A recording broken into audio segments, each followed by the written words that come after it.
Se Jojo é um sucesso hoje, muito disso vem por causa do sistema de poder, que é um dos mais icônicos e interessantes da mídia. Mas nem sempre foi assim.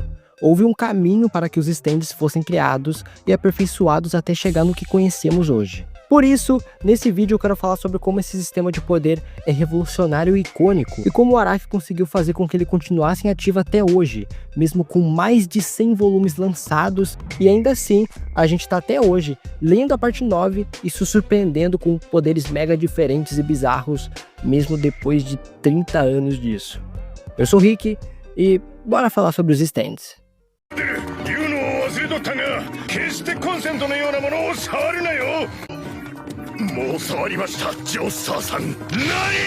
Apesar do vídeo ser sobre os stands, eu acredito que contextualizar sobre o Hamon é importante. Ele foi criado para ser o sistema de poder principal em Jojo, e a utilidade dele vem por causa das necessidades da parte 1, afinal já que ele emite um poder semelhante à energia do Sol, acaba se tornando o melhor counter possível para um vampiro. Acontece que o problema é justamente isso. O Araki com o Hamon fica limitado a criar situações onde o inimigo é um morto-vivo. Tanto que a parte 2, que é a que melhor explora o Hamon, continua com essa mesma limitação. Você pode até dizer que o poder tem outras utilidades, mas o ponto do Hamon é ser justamente o counter dos vampiros. Então, continuar com esse poder e abandonar o lance dos vampiros e mortos-vivos faria ele ser meio deslocado. Só que, vamos concordar, né? 2 partes com todos os vilões sendo mortos-vivos já tá bom o suficiente, né? E o próprio Araki percebeu isso. Um dos problemas do Hamon é que ele não é um poder muito marcante. Obviamente ele tem sua importância e relevância histórica, eu acredito que a respiração de Demon Slayer bebe muito do conceito do Hamon, por exemplo, só que é um poder que é mais um entre os outros, sabe? Não tem nada que de fato o Hamon tenha que outro poder não tenha feito melhor ou de forma mais criativa. Tipo, é legal algumas combinações como os clackers do Joseph e o cachecol da Lissa, só que se você viu Jojo, sabe que não é um terço da criatividade que o Araki atinge a partir do momento que ele começa a usar os stands. Conforme a história ia progredindo, ficava mais óbvio que criar uma terceira parte, ainda se limitando a vampiros e Hamon, era um erro. Aí que o Araki começou a desenvolver o conceito dos stands, através de uma necessidade nova de ilustrar os poderes dos personagens. E aí ele começou a juntar várias inspirações, e uma das mais influentes foi o Shintoísmo, onde um dos princípios é que a essência espiritual de nossos ancestrais nos protege, e a gente pode ver isso através dos vários despertares de stand que tem na série. O Jotaro só desperta o Star Platinum por causa da ligação sanguínea dele com Jonathan. A mesma coisa com Joseph, e isso ocorre como forma de combater o mal representado pelo Dio, que persegue a família Joestar. Agora, a representação visual, que é desses fantasmas humanoides, veio por causa do ceticismo do Araki com poderes psíquicos. Então, é como se os stands fossem uma espécie de explicação pro ceticismo do próprio Araki. Tipo, tá vendo essa colher entortando aí? É um stand, pô. Enfim, eu não vou perder muito tempo detalhando a criação dos stands na ótica do Araki, porque o foco do vídeo é mais em cima da execução, mas eu achei importante contextualizar a origem deles de qualquer forma. Os stands são apresentados em Stardust Crusaders como uma manifestação espiritual da alma dos nossos personagens. Isso nos leva a questionamentos, como por exemplo, por que caralhos essa mulher tem a sua representação espiritual como uma tomada? Sabe, o Araki nos explicou isso. E não precisa, por favor, porque a explicação deve ser uma merda. Mas tudo bem. O grande lance dos stands é que esse lance de representação espiritual é uma grande desculpa pro Araki poder fazer o que ele quiser. Obviamente tem vários stands que têm ligação temática com seu usuário, principalmente nas partes mais recentes, mas o ponto dos stands é que eles são um meio do Araki poder criar qualquer poder possível sem se prender a alguma regra. O Hamon tinha uma regra geral para funcionar, e isso justamente limitava o Araki. Agora, com os stands ele poderia criar qualquer poder e facilmente criar uma situação em que ele pudesse ser usado com êxito. Os stands têm regras próprias, eles funcionam sobre características estabelecidas, mas não são regras gerais, são regras e limitações exclusivas de cada stand, o que cria um potencial de vastas e absurdas possibilidades do Araki fazer o que ele quiser, no lugar que ele quiser, do jeito que ele quiser. E é justamente por isso que os stands acabam se tornando tão legais. A representação através desses fantasmas já altera muito na dinâmica das batalhas, mesmo nos poderes mais simples. Estamos falando de 1989. Esse lance do personagem invocar um ser que ataque por ele, como em Pokémon, Beyblade e Gash Bell, não existia.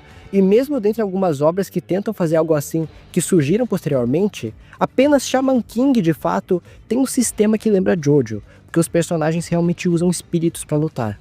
A diferença é que os espíritos são personas diferentes e são unidos a algum objeto para ficar mais forte. Inclusive, leiam Shaman King, o mangá é bom, tá? Apesar do arco final ser uma bagunça, mas ignora isso, vamos voltar para Jojo. Porra, vamos ser sinceros, eu e tu. Não tem nada mais legal que ver esse bando de mano estiloso invocando espíritos coloridos com poderes bizarros enquanto viajam por 50 dias até o castelo de um vampiro bissexual que roubou o corpo do tataravô do protagonista. Sério, me diga algo mais foda que isso, mano. Não tem. Stardust Crusaders, que foi a parte que apresentou esse conceito, é meio criticada, porque tem os stands menos criativos da série, e eu concordo. Os stands foram ficando mais diferentes ao longo das partes seguintes. A parte 3 ainda é um teste, e por isso vários dos poderes são tipo espada, fogo, areia, spam de esmeralda, que são ideias de fato simples e algumas meio preguiçosas, tipo, mano... O Kakyoin, literalmente, ele passa 90% da parte apenas spamando esmeralda pra lá e pra cá. E é isso aí. Mas uma coisa interessante dos stands da parte 3 é que todos têm certa ligação com as suas respectivas cartas de tarô. E embora isso não faça o stand ou o confronto necessariamente bom, agrega na temática e na estética da série. E isso já é legal. O Joseph tem um stand do eremita que justamente representa prudência, sabedoria e orientação. E também a malandragem. E todas essas descrições caem no personagem do Joseph, visto que ele é o guia do grupo. O stand que te leva para o mundo dos sonhos, o homem que te persegue através dos reflexos, o livro que vê o futuro mas depende da interpretação do usuário. Você percebe que em meio a stands como carrapato gosmento e carro turbinado, tem ideias muito criativas e que já mostram como os stands desde a parte 3 já tem um diferencial que destaca Jojo de 90% dos Battle Shonen. Porra, mano, pega o stand da Maria e compara com a maioria dos poderes de Kimetsu, Jujutsu, Boku no Hero, que seja. Não existe nada assim, sabe? São poucos os exemplos que tu pode citar que tem poderes criativos assim. E isso que o da Maria não é nenhum dos melhores de Jojo. Como a história é uma road trip pelo mundo, a gama de cenários é enorme, e as situações que podem ser criadas em cima disso são incontáveis. O Araki nunca esteve tão livre para fazer o que queria, e por isso a própria parte 3 é uma grande referência a tudo que ele consumia na época. Tem episódios parodiando filmes de terror, Velho Oeste, suspense e por aí vai.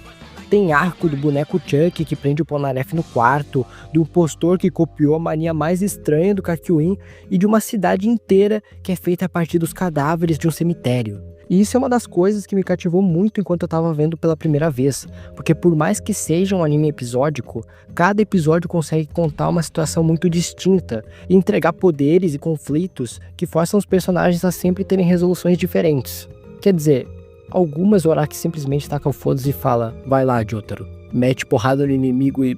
Tem batalha de cachorro e pássaro no esgoto, perseguição de carro, porradaria sincera na barbearia, ataque no submarino, luta dentro da cabeça do Joseph e, mano, o limite é os céus, tá ligado?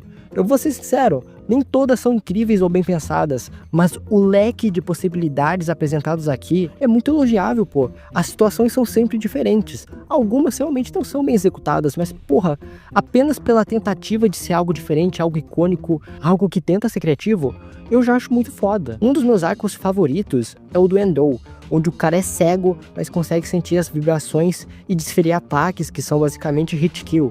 Então a gente tem que ver a dinâmica do Jotaro usando o Ig para sobrevoar o lugar, tentando evitar entregar a localização dele, porque ele sabe que se ele chegar perto do cara, também consegue dar hit kill. Então a situação é muito foda, a batalha tem uma dinâmica muito diferente e a resolução é boa, pelo menos aos moldes de Jojo, porque o Jotaro simplesmente arremessa a porra do cachorro, usa ele de distração pro cara se defender e por isso consegue ficar numa posição onde conseguisse vencer o inimigo. Não é a coisa mais genial do mundo, mas porra, mano, não tem nada mais Jojo que isso. Inclusive, uma coisa que eu acho muito foda dessa luta é que por mais que o Endo não tenha ferido o Jotaro, ele é o único inimigo que derruba o chapéu da cabeça dele. O cara literalmente ficou debaixo da água em 2 situações e continuou com o chapéu preso na cabeça. Então, apenas do mano ter derrubado o chapéu dele, tu sente que ele é foda, tá ligado? Eu gosto como o Araki executou isso. E uma coisa que eu ainda não falei muito sobre é simplesmente uma das coisas mais fodas envolvendo os stands, que são esses fantasmas espirituais bombados. Ok, os que não são fantasmas espirituais bombados ou não bombados têm a tendência de não serem tão interessantes na parte 3 pelo menos. Tipo o carro, que é só um carro, ou o mosquito, que é só um mosquito, mas porra, tu pega um Star Platinum, um Silver Chariot, um Death 13, são designs tão únicos e marcantes que fazem você querer vê-los em ação. Como eu disse antes, esse lance dos personagens invocarem outro ser para batalhar por eles é muito criativo, e a execução desses poderes se diferencia muito dos demais, porque eles são manifestações da persona de cada um. O Star Platinum, por exemplo, em Trejeitos, revela muitos traços de personalidade escondidos do Jotaro. Os stands também se adequam a cada parte. Por exemplo, na parte 5, os inimigos são mafiosos, e muitos dos stands são baseados em poderes úteis para um Hitman mesmo. Mas principalmente nos protagonistas, tem um uso bem legal.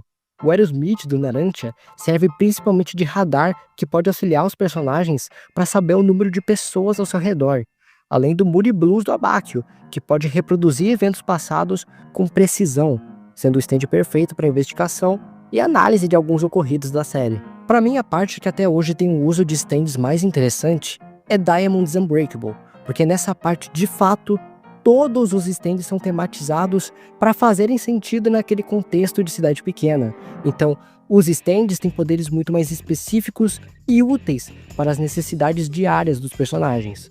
Um golpista tem um poder baseado em conseguir usar da culpa para arrancar dinheiro de você. Um chefe usa o stand para fazer uma comida que melhora a saúde dos seus clientes. E um moleque do Fundamental tem o poder de criar coisas que pegam moedas perdidas na cidade para ele poder gastar em besteira. A gente tem até stand de assombração para combinar com o ar bizarro de lendas urbanas que cai sobre a cidade. Para mim aqui o Araki mostrou com perfeição como ele consegue criar poderes que combinem e continuem cativantes em qualquer contexto. Só na parte 4 a gente já tem uma gama de poderes que mangás shonens de 300, 400 capítulos não chegam nem perto de ter. São ideias e ideias que nascem de um contexto que sequer combina com o lance de ser um battle shonen. Sério, olha a mistura, um anime de ação, de batalha, misturado com um slice of life que se passa em uma cidade do interior. Pois é, o Araki conseguiu fazer uma parte inteira de um battle shonen situada assim. Os shonens de principalmente hoje em dia não tem 1/3 da variedade que tem em Diamond's Unbreakable. Pega o Boku no Hero Academia, que também tinha a possibilidade de fazer qualquer coisa com os poderes, mas os poderes dos personagens principais são tipo fogo e gelo, explosão, velocidade, super força, cópia, pássaro. No Kimetsu no Yaiba, os caras respiram e fazem efeito de raio, fogo, água e fumaça. E até mesmo o Jujutsu, que é muito elogiado por isso, tu pega vários dos poderes e eles são muito simples e básicos. O Itadori fica spamando o punho divergente Kokusen, o Megumi invoca bicho e o Choso dispara sangue. Por aí vai. Obviamente tem alguns mais criativos que outros, e alguns que são ideias simples e que são bem aprofundadas, como o próprio Megumi, que tem o lance do Mahoraga. Eu não tô falando que todos os poderes desses aí são ruins, mas tu pega só a parte 4, isoladamente pega só ela, e tu já tem uma gama de poderes e ideias que tu só vai ver igual em Jojo, que são, sei lá, uns 30 stands e 27 em poderes muito criativos, tá ligado? É mais ou menos isso. Eu gosto muito de usar o Koichi de exemplo, porque ele é um pacote de 3 poderes muito fodas em um personagem só. Por exemplo, no ato 2 do Echoes, ele consegue tornar os efeitos dos efeitos sonoros lançados por ele em reais. Então se ele escreve um efeito sonoro referente ao fogo, ele consegue te queimar. Olha que ideia criativa, que negócio diferente. Os efeitos em si são poderes simples, como arremessar alguém ou mudar a superfície de um lugar, mas os meios que fazem o Koichi executar essas ações são muito criativos. É um poder baseado nas onomatopeias presentes em todo mangá e anime. Então, tudo isso aí que tu tá vendo, que faz parte da estética da obra, ganha outro sentido com esse poder. O Araki consegue fazer tanto poderes complexos como a árvore da Sugar Mountain, que tem toda uma lógica envolvendo sacrifício e merecimento, que vai de encontro com a temática da parte 7, quanto do nada meteu um poder que é de criar zippers em qualquer superfície, e com essa ideia, criar um poder nunca antes visto. O Bucciarati simplesmente usa e abusa desse poder para fazer 1 milhão de coisas. E tudo isso é sobre o princípio de que ele pode abrir um zíper em qualquer coisa. Olha que ideia simples, mas totalmente única, tá ligado? Em qual Battle Shonen tu vai ver o maior parceiro do protagonista com um poder desses? Como eu disse já 15 vezes, só em Jojo. E não tem como falar de stand sem falar dos vilões finais, onde quase todos têm poderes que envolvem o espaço-tempo. E mesmo assim, em todas as partes, o Araki consegue surpreender e criar um poder que, com temas parecidos, cria dinâmicas totalmente diferentes. O Diavolo e o Dio fazem coisas parecidas mesmo. O Dio para o tempo, enquanto o Diavolo consegue ter consciência do tempo apagado e agir enquanto isso. Em estética e conceitos, eles são bem diferentes, obviamente. O King Crimson tem uma explicação bem mais complexa, mas a execução não difere tanto. O que difere os dois é a maneira que os dois poderes são lidados, justamente por causa dessa pequena diferença entre apagar e parar o tempo.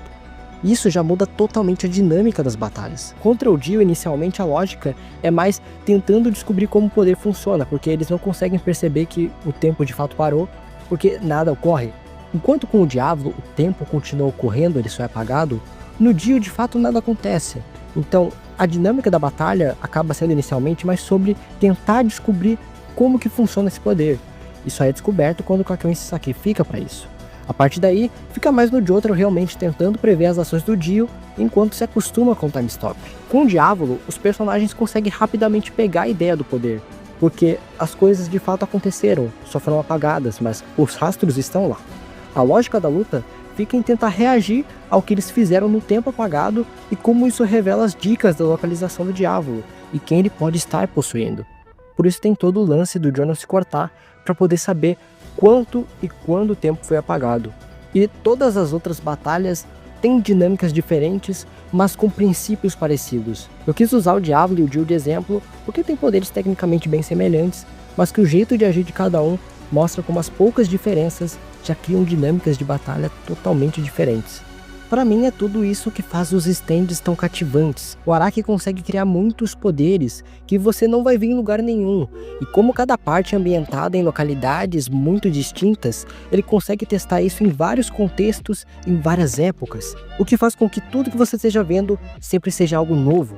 Eu tô lendo a parte 9 depois de ter consumido tudo isso, e a história continua surpreendente, e os poderes ainda são tão criativos quanto eram 20 anos atrás. Enfim, o que você acha dos stands? É o melhor sistema de poder que tem ou nem? Deixa o like, se inscreve e hypa o vídeo para me ajudar. E é isso aí. Tenham um bom journey.